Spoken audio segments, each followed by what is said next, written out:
Sebuah bola pada permainan softball bermasa 100 gram dilempar horizontal ke kiri dengan kelajuan 15 meter per sekon. Setelah dipukul, bola bergerak ke kanan dengan kelajuan 15 meter per sekon. Impuls yang diberikan oleh kayu pemukul pada bola adalah: dari soal diketahui massa bola M sama dengan 100 gram diubah ke dalam kilogram menjadi 0,1 kilogram. Kemudian kecepatan awal P1 ke kiri, maka P1 sama dengan min 15 meter per sekon. Setelah dipukul, bola bergerak ke kanan, jadi P2 sama dengan plus 15 meter per sekon. Yang ditanyakan adalah impuls I. Impuls adalah perubahan momentum, sehingga I sama dengan delta P sama dengan M P2 min P1. Kita masukkan nilai M, P2 dan P1, sehingga I sama dengan 0,1 dikali 15 dikurang min 15. Pada dalam kurung, min dikurang min sama dengan plus. Jadi 15 min 15 sama dengan 15 plus 15. Sehingga I sama dengan 0,1 dikali 30. Sama dengan 3 Newton sekon. Jadi impuls yang diberikan oleh kayu pemukul pada bola adalah C. 3 Newton sekon.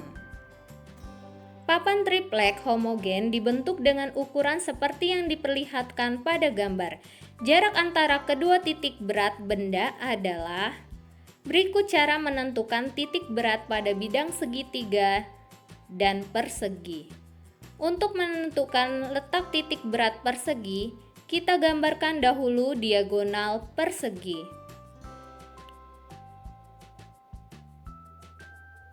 Titik berat yang berada di perpotongan garis diagonal tersebut letaknya setengah dari tinggi persegi.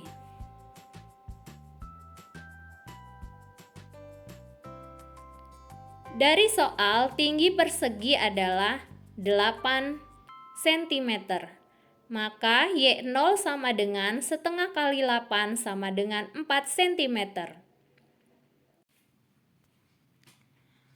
Untuk menentukan letak titik berat segitiga, kita gambarkan dahulu diagonal segitiga. Letak titik berat berada di perpotongan garis diagonal tersebut, besarnya sepertiga dari tinggi segitiga. Apabila dihitung terhadap sumbu X, maka letak titik berat segitiga adalah sepertiga dari tinggi segitiga ditambahkan dengan tinggi persegi jika diukur terhadap sumbu X. Dari soal, tinggi segitiga adalah 6 cm.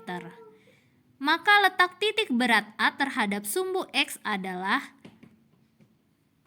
8 ditambah sepertiga dari 6 sama dengan 10 cm. Jarak antara kedua titik berat tersebut adalah 10 dikurang 4 sama dengan 6 cm. Jadi jawaban yang sesuai adalah A, 6 cm. 3 buah pegas memiliki konstanta pegas yang sama 30 Newton per meter, disusun seperti pada gambar. Jika beban 5 Newton digantungkan pada sistem, maka pertambahan panjang sistem sebesar. Langkah pertama, kita menentukan konstanta pengganti kedua pegas secara paralel menjadi Kp. Dengan menggunakan persamaan ini, maka Kp sama dengan K plus K sama dengan 2K. Sehingga digambarkan. Selanjutnya, menentukan konstanta pegas total secara seri menggunakan persamaan ini. Maka 1/Ks sama dengan 1/2K plus 1/K. Sehingga 1/2K plus 2/2K sama dengan 3/2K. KS sama dengan 2K/3. Kita masukkan nilai K, maka dihasilkan KS atau K total sama dengan 20 Newton per meter. Gaya yang menyebabkan pegas bertambah panjang adalah gaya berat W, sehingga F sama dengan W sama dengan 5 Newton. Untuk menentukan pertambahan panjang pegas, kita menggunakan hukum Hooke, yaitu F sama dengan K kali delta X, sehingga delta X sama dengan F per K sama dengan 5/20 dan dihasilkan delta X sama dengan 0,25 meter. Jadi jawabannya adalah A, 0,25 meter. Dari bermacam peralatan berikut, kapal laut, kapal selam, pesawat terbang, layang-layang, galangan kapal, rem hidrolik, baling-baling pesawat, sayap pesawat terbang, dan bendungan, peralatan yang menerapkan hukum Archimedes adalah berikut adalah beberapa contoh alat yang bekerja dengan menggunakan prinsip hukum Archimedes. Kita tinjau option A. Pada option A ada kapal laut, kapal selam, galangan kapal, dan balon udara. Dan keempatnya adalah alat yang bekerja dengan menggunakan prinsip hukum Archimedes. Jadi jawabannya adalah A. Perhatikan gambar berikut. Bak penampung air, pada bagian dasar bak terdapat lubang. Letak jatuhnya air saat pertama mengenai tanah adalah, dari soal diketahui tinggi permukaan air terhadap lubang yaitu H1 tingginya 2 meter. Kemudian tinggi letaknya lubang terhadap permukaan tanah yaitu H2 sama dengan 8 meter. Yang ditanyakan adalah letak jatuhnya air saat pertama mengenai tanah yaitu X. Untuk menentukan letak jatuhnya air yaitu X, kita bisa menggunakan persamaan X sama dengan 2 akar H1 dikali H2. Kita masukkan nilai H1 dan H2, maka X sama dengan 2 akar 2 kali 8. 2 kali 8 sama dengan 16, maka X sama dengan 2 akar 16. Akar 16 sama dengan 4. Jadi 2 dikali 4 sama dengan 8 meter. Jadi letak jatuhnya air saat pertama mengenai tanah adalah A, 8 meter. Abdurrahman mendapat tugas untuk mengisi kolam renang dengan volume kolam 36.000 liter. Jika air yang digunakan untuk mengisi kolam memiliki debit 40 liter per detik, maka waktu yang dibutuhkan dalam hitungan jam untuk mengisi penuh kolam tersebut adalah, dari soal diketahui volume Pi sama dengan 36.000 liter, debit Q sama dengan 40 liter per sekon, yang ditanyakan waktu T.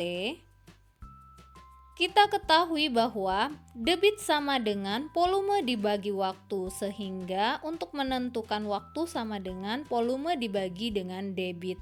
Kita masukkan nilai volume dan debit sama dengan 36.000 dibagi 40 sama dengan 900 sekon. 900 sekon ini kita konversikan ke dalam menit dibagi 60 dan dihasilkan 15 menit. 15 menit kita konversikan ke dalam jam dibagi 60. 15 dibagi 60 sama dengan 1/4 jam. Jadi jawabannya adalah E, 1/4 jam.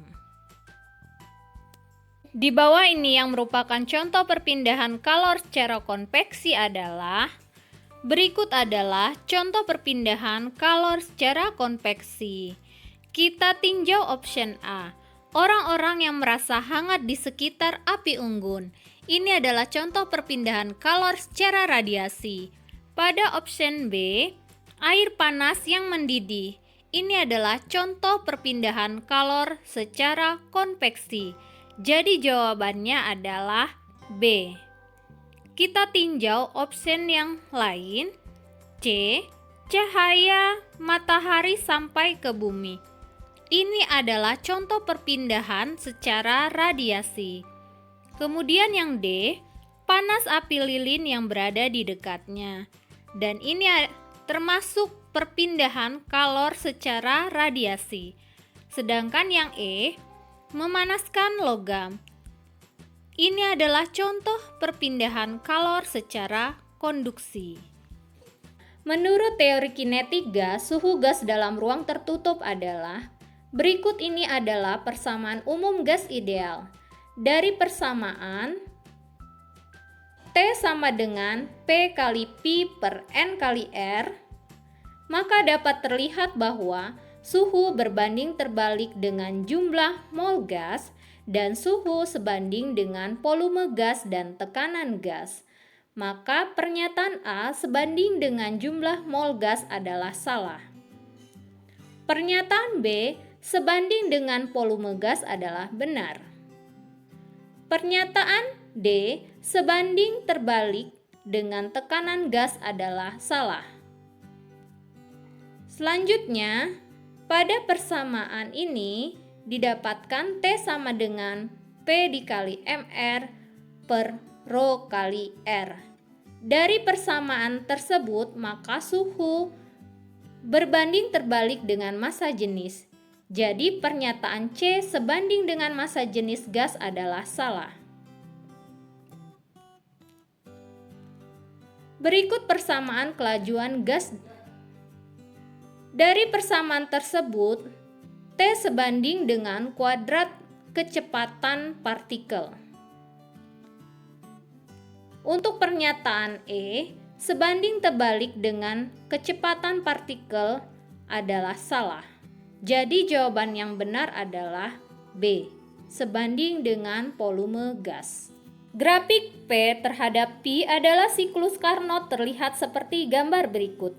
Jika kalor yang dilepas ke lingkungan 3000 Joule, kalor yang diserap sistem sebesar. Dari soal diketahui T1 sama dengan 800 Kelvin, T2 sama dengan 500 Kelvin, Q2 sama dengan 3000 Joule.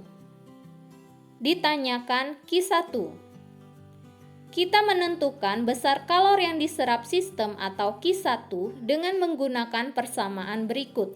Q2 per Q1 sama dengan T2 per T1. Sehingga Q1 sama dengan T1 per T2 dikali Q2. Kita masukkan nilainya. Q1 sama dengan 800 dibagi 500 dikali 3000 dan dihasilkan 4800 Joule. Jadi jawabannya adalah A, 4800 Joule.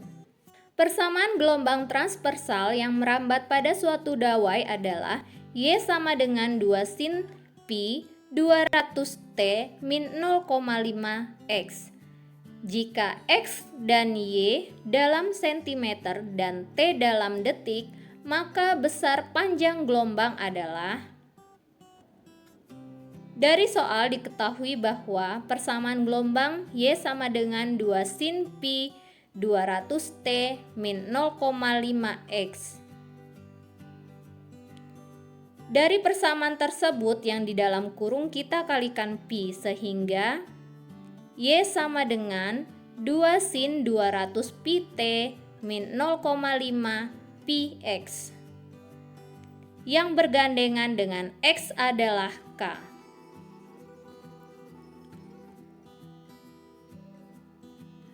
K sama dengan 2 pi per lambda. Kita masukkan nilai K yaitu 0,5 pi sama dengan 2 pi per lambda. Sehingga lambda sama dengan 2 dibagi 0,5 sama dengan 4 cm. Jadi jawabannya adalah E, 4 cm. Terima kasih sudah menyimak video ini sampai akhir. Semoga bermanfaat. Sampai jumpa pada video selanjutnya.